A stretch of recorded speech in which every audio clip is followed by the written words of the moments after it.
See this is a lecture number 2, है ना।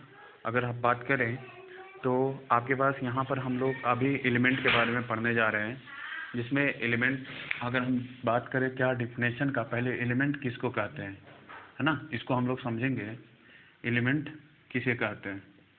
ठीक है, तो एलिमेंट का हम लोग लास्ट क्लास में ऐसे भी देख चुके थे क्लासिफिकेशन, जिसमें प्योर सबस्टांस का 2 भाग में हम लोग डिवाइड किए थे। एक आपके पास एलिमेंट था और दूसरा आपके पास कंपाउंड था। ठीक है, तो हम लोग अभी जो डिस्कस करने जा रहे हैं वो है पार्ट एलिमेंट का। अब एलिमेंट किसे कहेंगे, अब समझो इसको। एलिमेंट कह रहा है क्या कि वैसे सबस्टांस जो आपके पास क्या हो, only one kind of atom से बने हो, है ना। जैसे मान लो आपके पास ऑक्सीजन है, आपके पास क्या है, ऑक्सीजन। तो ये कितने काइंड्स ऑफ एटम है, तो इसका सिंपल सा काइंड्स ऑफ एटम काउंट करना है ना, तो ये ऑक्सीजन है और ये ऑक्सीजन, ये भी ऑक्सीजन है और ये भी ऑक्सीजन है। तो काइंड्स ऑफ एटम कितने हो गए, बेसिकली 1, है ना।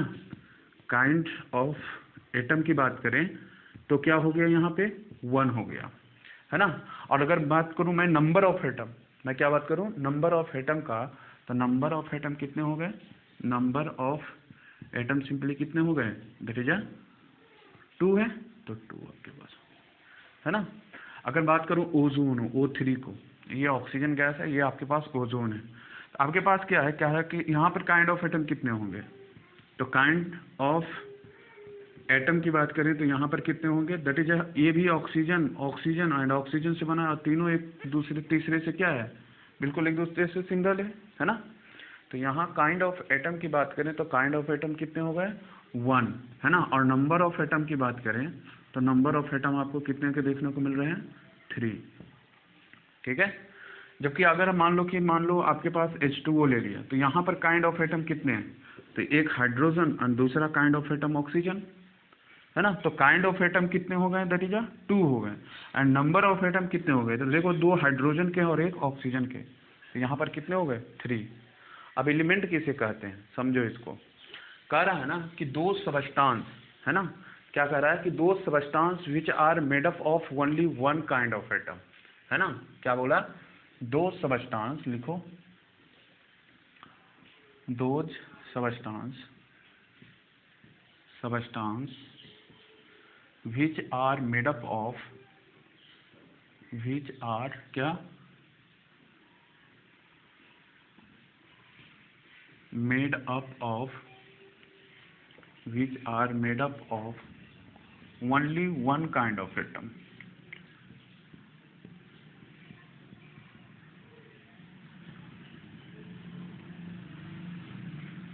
is called क्या बोलेंगे, एलिमेंट बोलेंगे, है ना।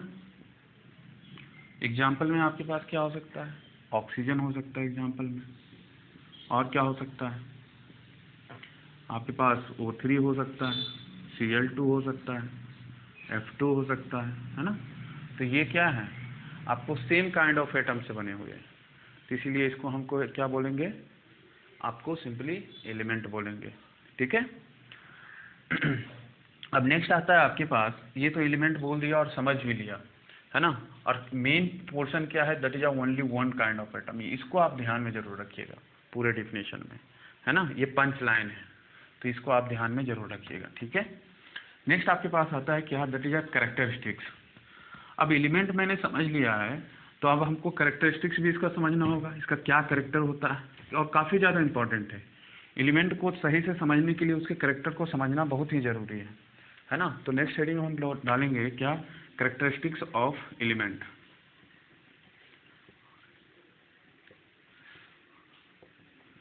कैरेक्टरिस्टिक्स ऑफ क्या, एलिमेंट। अब कैरेक्टरिस्टिक्स क्या होगा एलिमेंट का, इसको समझो। कह रहा है क्या कि पहला कैरेक्टरिस्टिक तो बिल्कुल आसान सा है, ओनली 1 काइंड ऑफ एटम से बना होगा, है ना जी। कैरेक्टर क्या आपके पास, ओनली 1 काइंड ऑफ एटम से बना होगा, है ना। तो आप इसको कैरेक्टर में ऐड कर सकते हो, है ना। Elements are made up of only 1 kind of atom,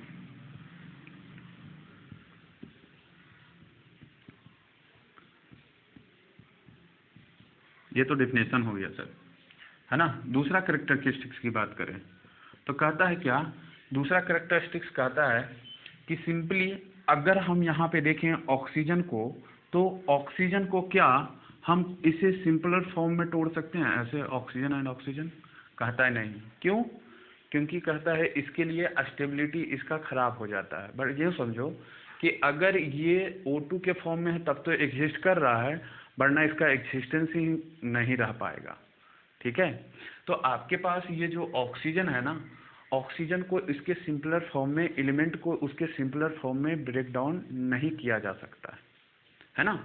पर उससे इम्पोर्टेंट क्या है, कहता है कि एलिमेंट जब भी रहेगा ना एक फिक्स रेशियो में रहता है ना। एलिमेंट क्या होता है, जब भी बनता है आपको एक फिक्स रेशियो में, जैसे ऑक्सीजन, तो ऑक्सीजन का जब भी फॉर्मेशन होगा तो O2 और ऑक्सीजन के 2 एटम के कॉम्बिनेशन से ही होता है।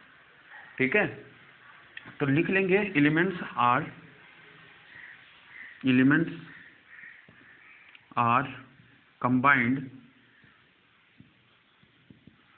combined in a fixed ratio। इसका मतलब समझ लीजिए थोड़ा सा डिटेल में। जैसे मान लो कि आपके पास ऑक्सीजन गैस है, ऑक्सीजन गैस है, तो इसका फ्री एग्जिस्टेंस होगा, है ना, इसका फ्री एग्जिस्टेंस होगा। और ये जो O2 आपको है ना, ऑक्सीजन गैस, है ना, तो यहाँ पे अब जब भी ऑक्सीजन का फॉर्मेशन करेगा तो वो 2 एटम के कॉम्बिनेशन करने से ही होगा, है ना। ऐसा नहीं होगा कि कभी मन हुआ कि ज़्यादा ऑक्सीजन लेना है तो O3 वाला लेके आए, नहीं, कभी O4 वाला लेके आए। तो ये क्या होगा, बिल्कुल आपको ऑक्सीजन का जब भी फॉर्मेशन होगा ना तो हमेशा 2 एटम के कॉम्बिनेशन से ही होगा, है ना। या ऐसे नहीं ऑक्सीजन आ सकता है कि वो सिंगल एटम में आ जाए। ठीक है, तो बेसिकली हमने क्या देखा कि एलिमेंट्स कोई भी हो एक फिक्स रेशियो में रहता है।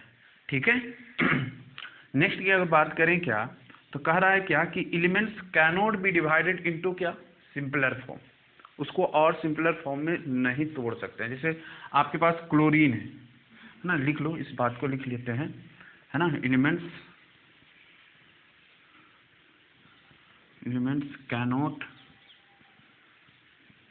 कैनॉट फॉर्म इनटू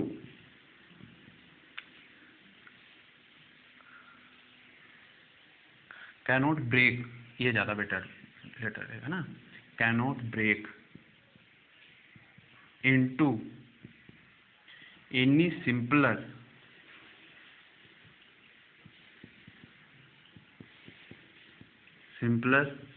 फिजिकल और क्या, केमिकल प्रोसेस, है ना। कोई भी फिजिकल केमिकल प्रोसेस से उसको हम क्या कर सकते हैं, अलग नहीं कर सकते हैं। जैसे oxygen cannot be counted as a oxygen plus oxygen. ठीक है, जैसे क्लोरीन, तो क्लोरीन आपको ऐसे नहीं तोड़ सकते हैं कि ये क्लोरीन अलग और ये क्लोरीन अलग, ये बिल्कुल पॉसिबल नहीं होगा। ठीक है, अब आपके पास आता है क्या कि आपके पास एलिमेंट हो गया। अच्छा, अगर हम यहाँ पे देखें तो आपके पास एलिमेंट्स को तो कोई भी सिंपलर फॉर्म में नहीं तोड़ सकते हैं, बट एक और कैरेक्टरिस्टिक्स होता है जो बहुत ज़्यादा इंपॉर्टेंट होता है। वो क्या है, तो एलिमेंट्स के नेचर के अनुसार, है ना, एलिमेंट्स के नेचर के अनुसार हम आपको एलिमेंट को 3 भागों में बांटे, है ना, based on nature of element, based on nature of element, it is divided into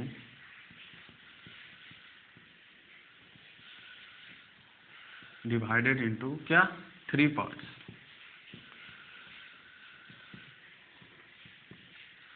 कौन कौन सा है, तो उसके लिए आपको दिख रहा होगा कि नहीं, मैं देख लेता हूँ, हाँ दिख तो रहा है। तो आपके पास क्या है, दैट इज एक है एलिमेंट, एलिमेंट का तो 3 भाग है ना, तो एक है आपके पास मेटल, दूसरा आपके पास हो गया नॉन मेटल, और तीसरा आपके पास होता है मेटालॉइड। मेटल की बात करें तो आपके पास है सोडियम, पोटेशियम, है ना, एल्यूमिनियम, ठीक है। नॉन मेटल में आपके पास क्या आता है, सल्फर, फास्फोरस, क्लोरीन, ठीक है। इसमें क्या होता है, एंटीमनी, Sb, है ना, Sn। ये आपके पास क्या है, नॉन मेटल्स के एग्जाम्पल है। दैट इज As, इसको क्या बोलते हैं, आर्सेनिक। चलो इसका नाम लिख लेते हैं, ठीक है, Sb लिख लो। ऐसे तो Sb मैंने लिख ही दिया था, इसको बोलते हैं क्या, एंटीमनी, एंटीमनी, ठीक है। As को बोलते हैं आर्सेनिक। As को क्या बोलते हैं, आर्सेनिक, है ना, ठीक है,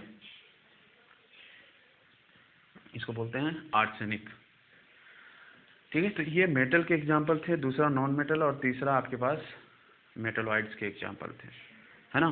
जिसमें हमने क्या देखा कि आपको एक एलिमेंट्स का एक इंट्रोडक्शन टाइप का हो गया, है ना। सेम वे में हम लोग कंपाउंड को देखेंगे और कंपाउंड को डिफाइन करेंगे और साथ में उसके कैरेक्टरिस्टिक्स को भी जानेंगे, ठीक है। तो नेक्स्ट हेडिंग डाल दीजिए कंपाउंड। अब सोचिए कि कंपाउंड किसे कहते हैं, डाल दिए सब लोग।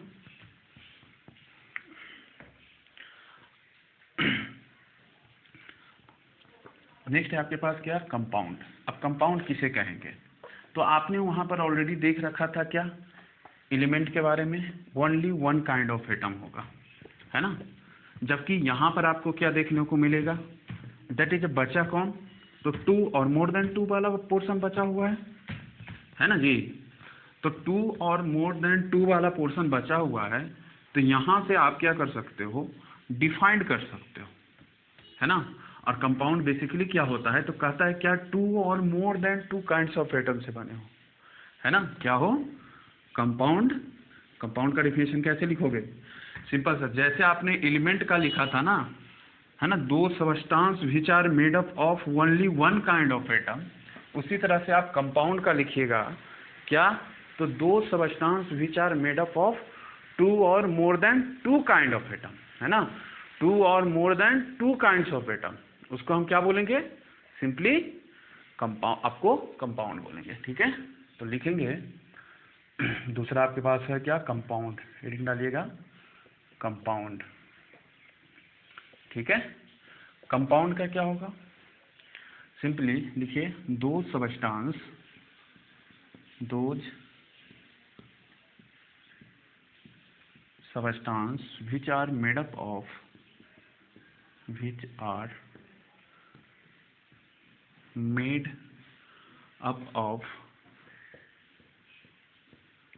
two or more than 2 kinds of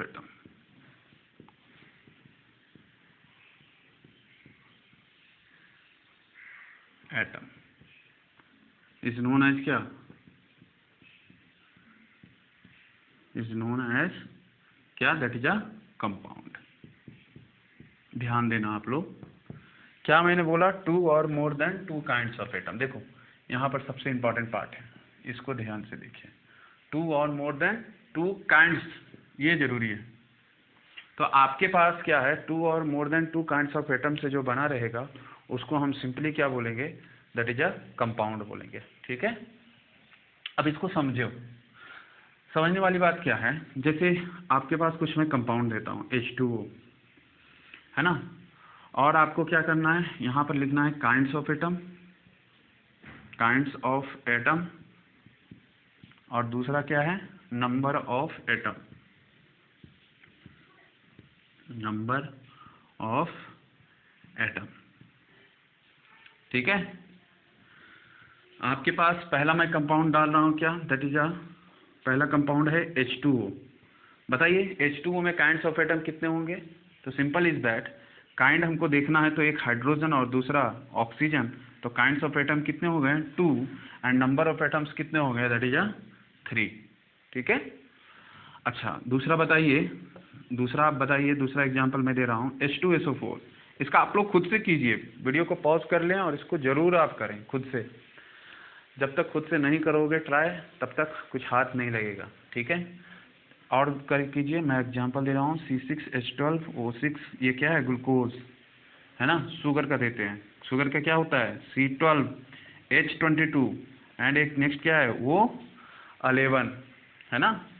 next क्या है आपके पास? HCl है ना।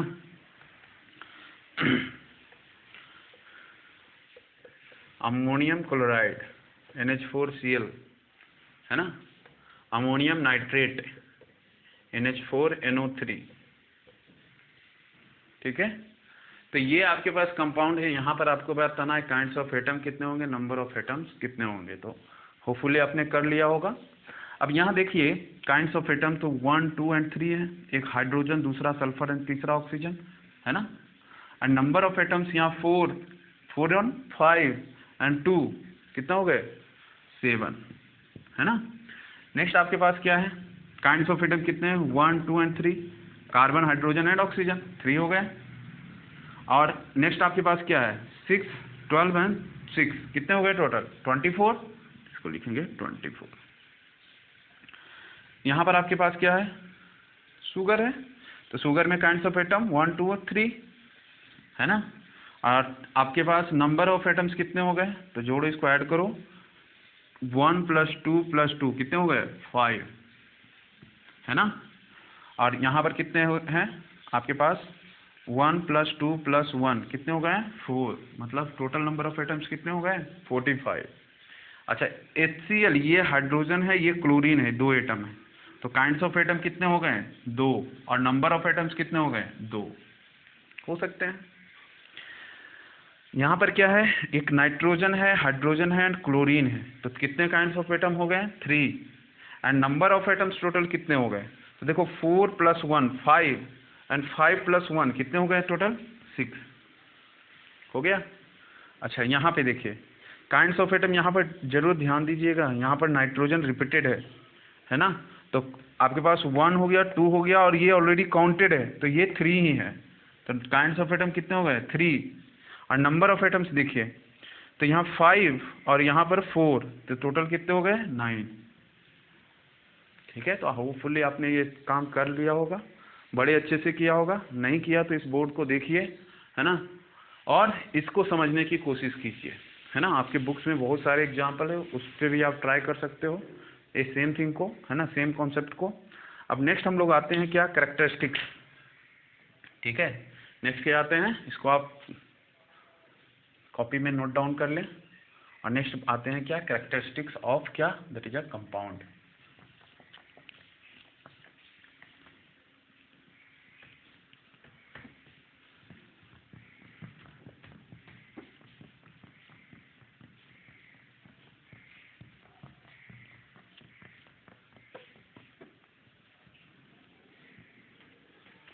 तो देखो कैरेक्टरिस्टिक्स ऑफ कंपाउंड में क्या देखोगे, है ना।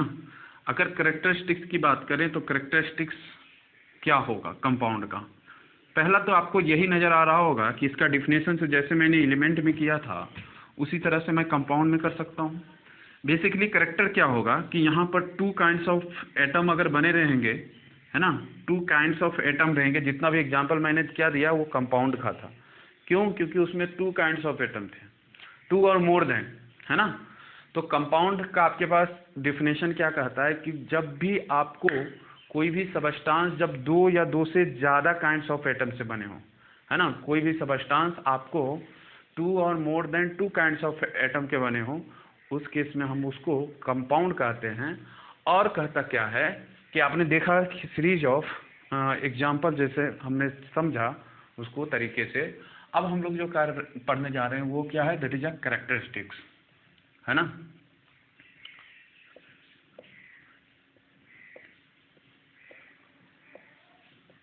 कैरेक्टरिस्टिक्स ऑफ, नेक्स्ट लिखो compound,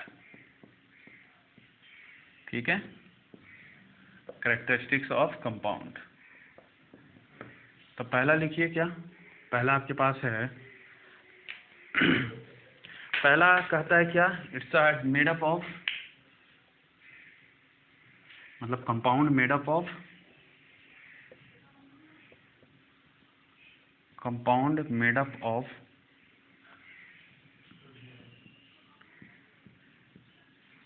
to or more than two kinds of atom, two kinds of atom, two kinds of atom, ठीक है, उसको हम क्या बोलेंगे, कंपाउंड। दूसरा अगर दूसरे एग्जाम्पल की बात करें तो हमने वहाँ देखा था क्या कि सिंपली कोई भी कंपाउंड को सेपरेटेड एलिमेंट को सेपरेट आउट नहीं कर सकते हैं। तो यहाँ भी आपको वही सेम बात है क्या कि कैनोट बी, है ना, any compound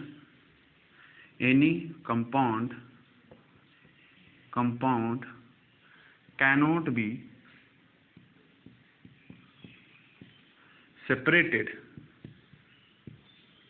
separated by mechanical या उसको आप क्या कह सकते हो, फिजिकल, मैकेनिकल और फिजिकल प्रोसेस, ठीक है। जैसे कहने का मतलब क्या है कि आपके पास H2O है, तो H2O में आप क्या कर, ऐसा नहीं हो सकता कि आपने क्या किया, हाइड्रोजन को ऐसे पकड़ के निकाल लिया, आपके पास वाटर है तो वाटर को एक तरफ पकड़े और ऑक्सीजन को दूसरे तरफ से, और उसको क्या किए, खींच लिए। तो ऐसा हम नहीं कर सकते, है ना। तो क्या कह रहा है कि कंपाउंड को हम लोग सेपरेट आउट कोई भी मैकेनिकल या फिजिकल प्रोसेस से नहीं कर सकते, ठीक है। अब आगे बढ़ते हैं तीसरे पॉइंट की तरफ। क्या कह रहा है कि हम अगर एक कंपाउंड का फॉर्मेशन होगा ना तो एक फिक्स रेशियो में होता है ना। तो ए कंपाउंड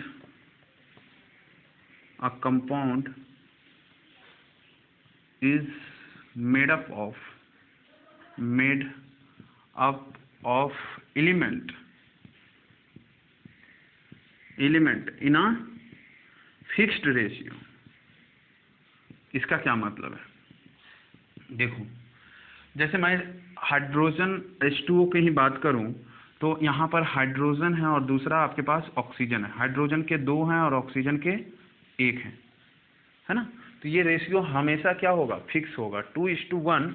अगर हाइड्रोजन इस टू ऑक्सीजन का रेशियो पूछें तो आपके पास 2:1 आ गया, ठीक है।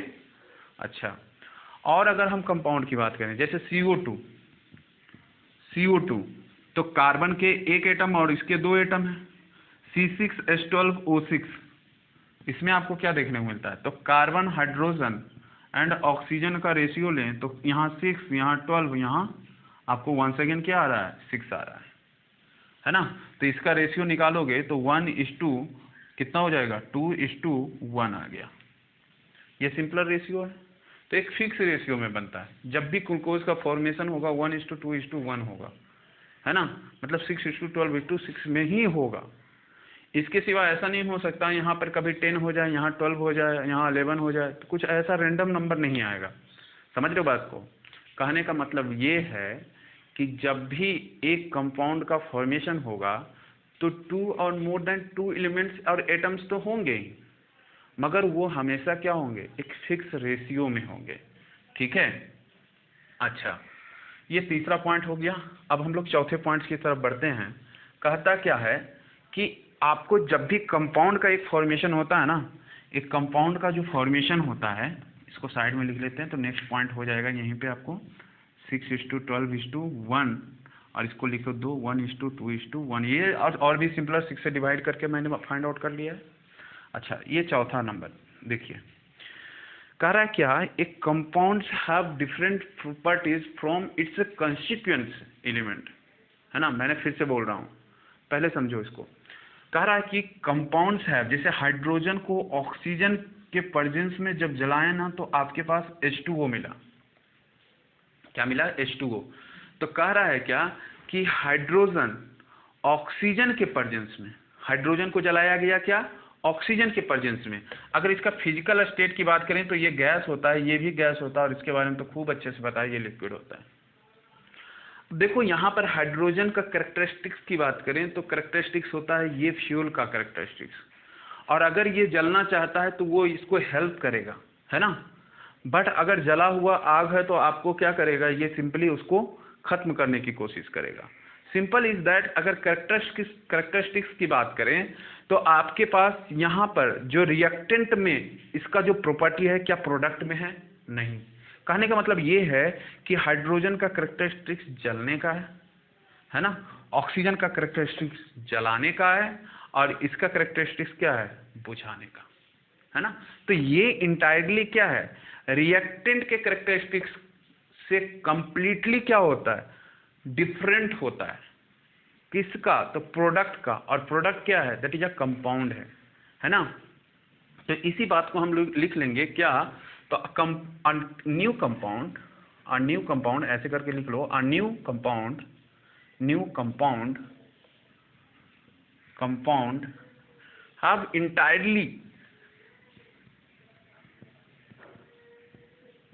entirely different properties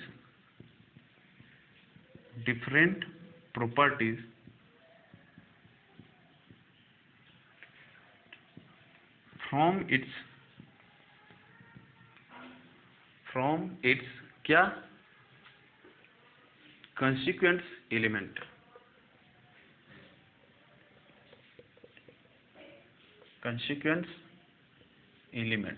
है ना। इसके कंस्टिट्यूएंट एलिमेंट से क्या होंगे, कंप्लीटली डिफरेंट होंगे। और डिफरेंट होने का आपका रीजन क्या है कि यहाँ पर एक केमिकल रिएक्शन होता है, ठीक है। तो देखो अगर केमिकल रिएक्शन हुआ तो कह रहा है कि कोई भी केमिकल रिएक्शन होता है ना, तो वहाँ पे देखने को ये मिलता है कि या तो हीट को एब्जॉर्ब करेगा या हीट को लिबरेट करेगा, है ना। मतलब क्या हुआ कि कोई भी केमिकल रिएक्शन लिया जाए तो बेसिकली हमारे पास देखने को मिलता है कि या तो हीट को एब्जॉर्ब करेगा या लिबरेट करेगा। मतलब क्या हुआ कि हीट का participation is going to be क्या, फिक्स्ड, ठीक है। मतलब डेफिनेटली हीट का पार्टिसिपेशन होने वाला है, और उस हीट के पार्टिसिपेशन में आपको क्या देखने को मिलेगा कि जो पार्टिसिपेशन हीट का है ना बेसिकली, है ना, जो आपको पार्टिसिपेशन है हीट का, वहां पे आपको क्या देखने को मिल रहा है, देखने को ये मिल रहा है कि या तो लेगा हीट को या देगा। इसका मतलब यह होगा कि आपके पास कोई भी रिएक्शन जो होगा एक्सोथर्मिक होगा या एंडोथर्मिक होगा, है ना, समझ रहे हो। तो इस बात को हम लोग लिखेंगे नेक्स्ट पॉइंट बना के, क्या, ए कंपाउंड इज फॉर्म्ड, लिखो चौथा पांचवा पॉइंट हो जाएगा, a compound is formed by chemical reaction, by a chemical reaction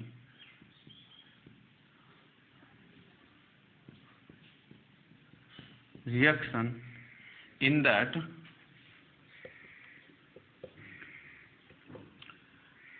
either heat will absorbed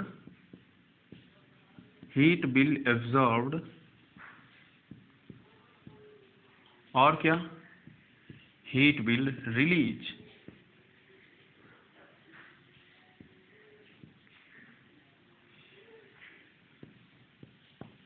है ना। हीट क्या होगा, या तो एब्जॉर्ब होगा या हीट रिलीज होगा, है ना। और हीट अगर एब्जॉर्ब हुआ तो उसे हम बोलते हैं क्या, इंडोथर्मिक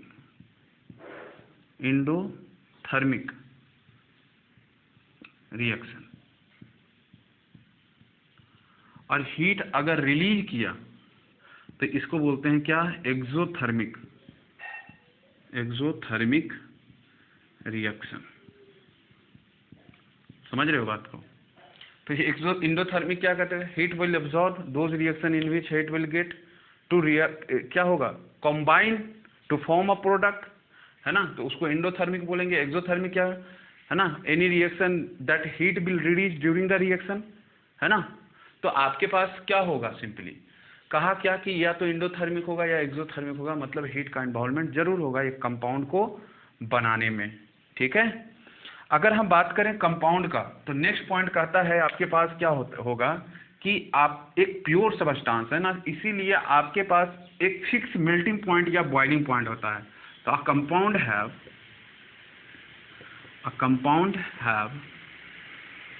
क्या, फिक्स्ड मेल्टिंग पॉइंट और क्या, बॉइलिंग पॉइंट। एंड लिख लीजिए, ज़्यादा बेटर है। आपके पास and melting point and boiling point क्या होता है, फिक्स होता है। ठीक है, फुल क्लियर है सारा इतना पॉइंट्स। ये बहुत ही ज़्यादा इंपॉर्टेंट है। और यहाँ से आपको क्वेश्चन क्या पूछा जाएगा, क्वेश्चन ये पूछा जाएगा what is the difference between, है ना, क्या क्वेश्चन पूछा जाएगा, what is the difference between element and compound. तो होमवर्क के तौर पे आप इसको लिख लीजिएगा नेक्स्ट क्वेश्चन बना के, है ना। ये आपका 9th क्लास का one of the most favourable question है। किसी भी कोई भी एग्ज़ाम हो आपके स्कूल के एग्ज़ाम में, तो टीचर्स का ये एक क्वेश्चन जो होता है ना बहुत ज़्यादा फेवरेट होता है कि एलिमेंट एंड कंपाउंड में बताइए क्या डिफरेंस है। ठीक है, तो हम लोग क्वेश्चन बना के इस चीज़ को लिखेंगे क्या, होमवर्क, एज अ होमवर्क आप ले लीजिए। क्वेश्चन है क्या, what is the difference between